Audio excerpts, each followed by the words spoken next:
Throughout its almost 27 years, Pokemon has faced quite a few controversies. Some of these range from, well, very stupid controversies, while others actually have a reason to exist. So for today's video, I went through and chose 5 controversies that, I kind of want to talk about. So, let's get into it.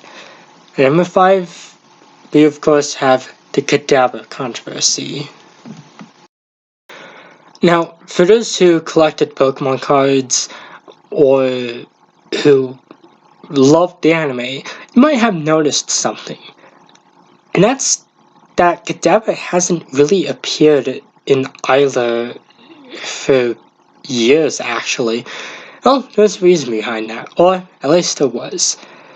Quite a few years ago, well, about like a couple decades ago actually, a magician named Geller accused Pokemon of stealing his likeness and turning him into a satanic Pokemon. The reason behind this is because Cadaver can bend spoons, and Geller claimed that he could do the same. And so he pretty much accused Pokemon of plagiarism.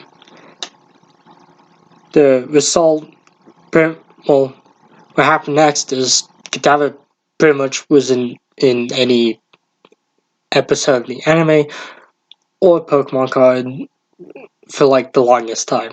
And it wasn't until like a few years ago that Geller kind of said that he's fine with what happened.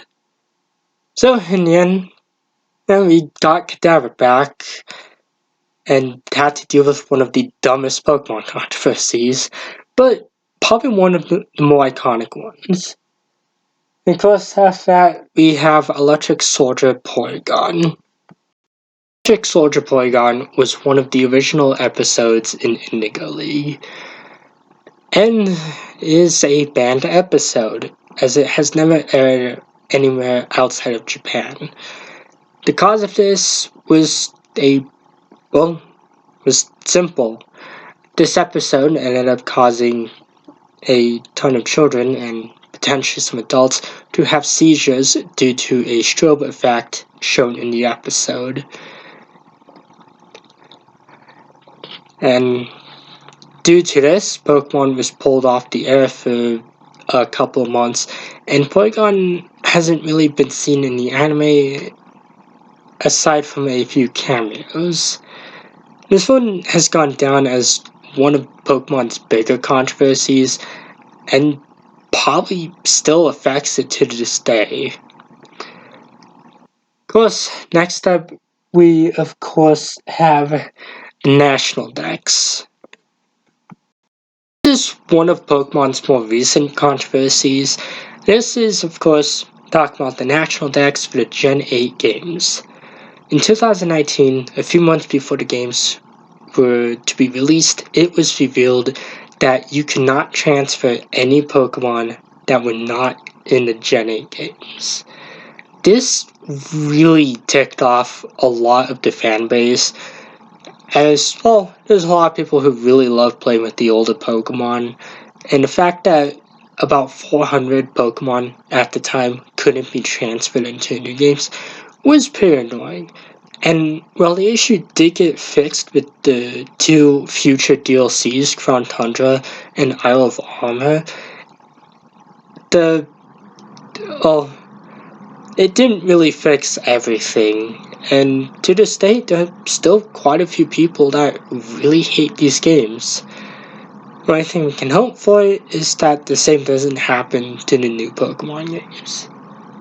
Of course, at number 2, we of course have Generation 5. Gen 5 is my number 2 pick, mainly due to a few reasons. First of all, there's the Pokedex.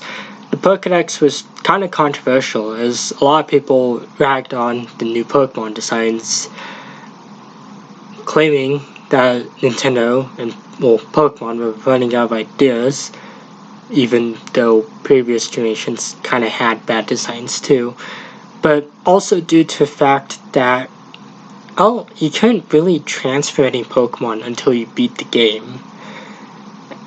And also a lot of people thought that the franchise was becoming a little too easier, and just a bunch of other stuff too.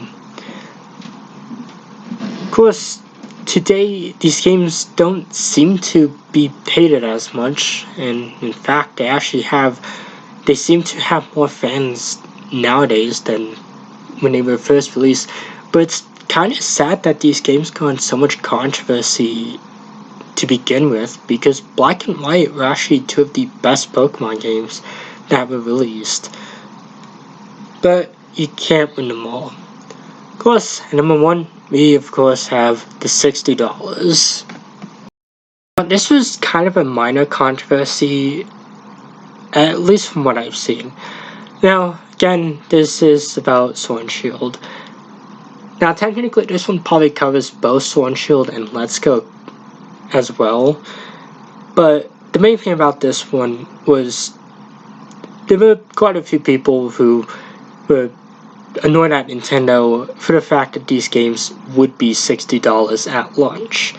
Before then, Pokemon games were about $40, and a lot of people were annoyed at the price jump when it came to the Gen 8 and possibly Gen 7 games.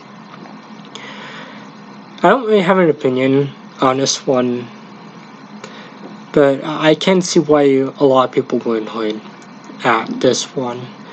But these were just 5 controversies that I could think of. I actually do have plans for a sequel to this one, as believe it or not, there's quite a few more controversies that this series has gone through. But other than that, that's all I have. So until then, goodbye, and have a nice day, everyone.